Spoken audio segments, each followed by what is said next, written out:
Hello again.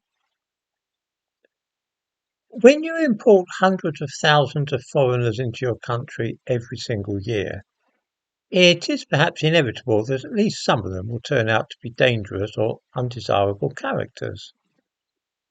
There does not appear to be any form of screening, though, to try and weed out such people and refuse them permission to stay in Britain.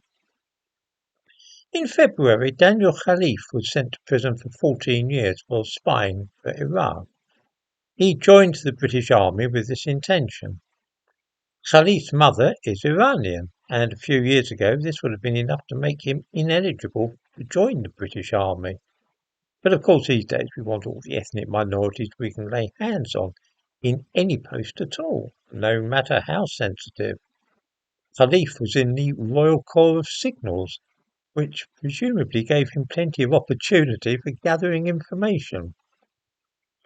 Yesterday, three Iranians appeared in court charged under the National Security Act with engaging in contact likely to assist a foreign intelligence service, namely that of Iran.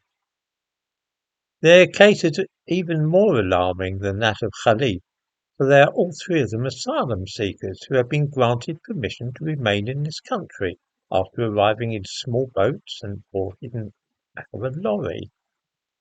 39-year-old Mustafa Separand is also charged with engaging in surveillance and reconnaissance with the intention of committing serious violence against a person in the UK.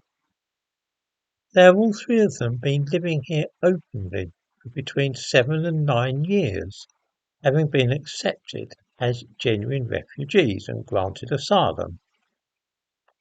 Meanwhile, another four Iranians are still being questioned in connection with a supposed plot to carry out a terrorist atrocity at the Israeli embassy in London. There is clearly something alarming going on here, despite attempts by the police to play down what they have discovered. I have been criticised in the past for suggesting that we should limit some positions. Joining the army and the intelligence services are two examples, only to those born in Britain to British parents.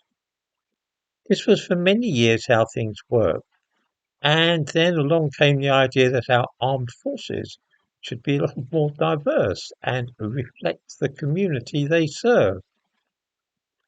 These days, advertisements for the army focus almost entirely upon people of different ethnicities.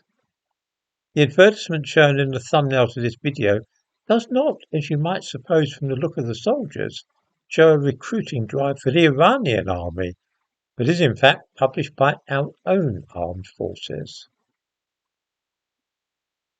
No wonder an Iranian spy found it so easy to get into the Royal Corps of Signals.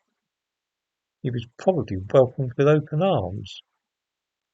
In the uncertain world in which we now live, with Iran in particular flexing its muscles and trying to establish hegemony over the Middle East, we really need to be a little more careful about who we allow to join our armed forces, and also perhaps to start scrutinising those from that country who claim to be seeking asylum here just a little bit more closely.